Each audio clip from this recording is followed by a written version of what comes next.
Right, guys. This week has been a bit of a bore for me. No Barclays Premier League. A lot of internationals, which have been pretty well. Watching England's been pretty shit, really. Playing against minnows, which I think is pretty pointless, really nowadays. And how did our Red Devils get on? A lot of them played. David De Gea made his competitive debut against Luxembourg, keeping a clean sheet after Casillas had made a blunder at the previous game. So hopefully he can get some more game time. Reports are that they're going to share the goalkeeping position at the moment, but I'm not so sure if David De Gea does continue to improve like he has lately. Then I don't see why Casillas should be being picked, really. Personally, I feel that he should have been David De Gea should have really been picked for the World Cup, but Casillas has been an absolute legend for Spain. Kept loads of clean sheets, played loads of games, won World Cups, Champions Leagues, all that. So I can see to an extent why they've stuck with him for so long.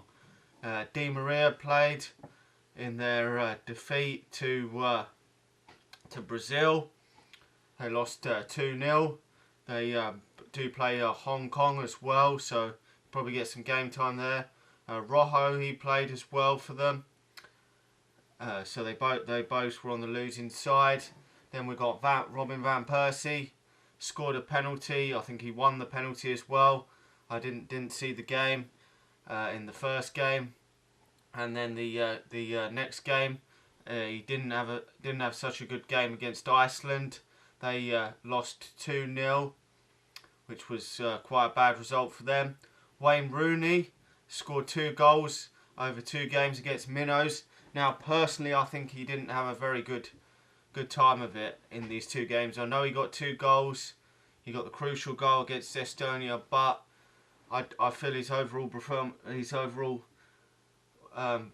wasn't great. I mean, he had some great chances to improve his goal tally, to get him up to closer to Bobby Charlton's record, and he just didn't take the chances.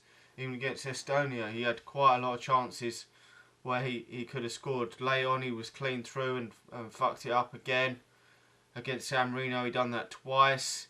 Now he needs to start taking some of these chances. I know he's not far off the goal scoring record, but he does need to take it. Now, my personal opinion on this, if he becomes England's top goal scorer, he's England's top goal scorer of all time. I would not go as far as say he's England's greatest goal scorer of all time. I think if players like Bobby Charlton, Jimmy Greaves, and Gary Lineker had played against the likes of San Marino and Estonia, they would have had an absolute fucking field day. Now, I'm not taking anything away from Wayne Rooney here. Wayne Rooney's been a great player, scored some great goals for England and for Manchester United, and even for Everton. But I just think to call him the greatest goal scorer of all time, yes, the highest, but not the greatest, because them games are just against the Minnows. Anyone can score. Anyone with any decent ability can score goals. I mean, you look at Robbie Keane, scored like in 18 minutes. He'd scored a hat trick or something against Gibraltar. These games are just too easy. Jimmy Greaves got a shitload more goals. He got about 40 odd goals in about 50 something games.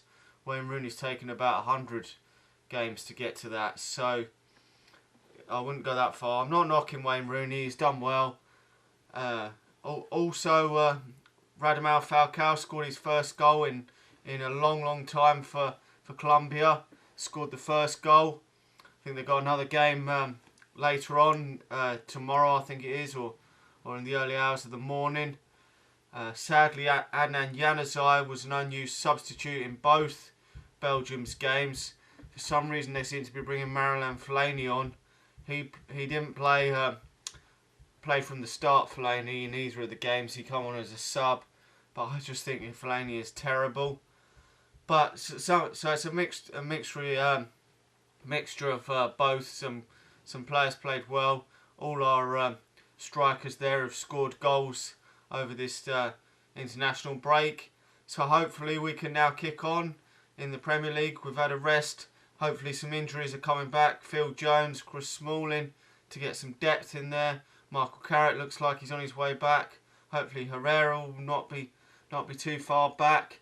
Mata's actually had a rest this week, which is good because he didn't even feature for Spain.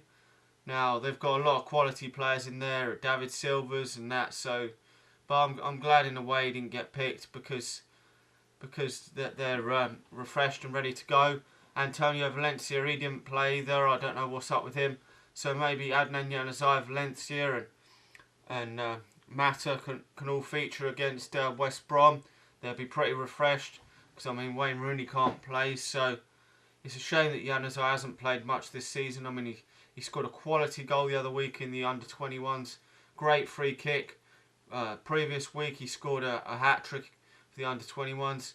It's a real shame if he doesn't get his chance because he could end up being a great, but it might not be if he doesn't get any game time. Anyway, thanks all for watching.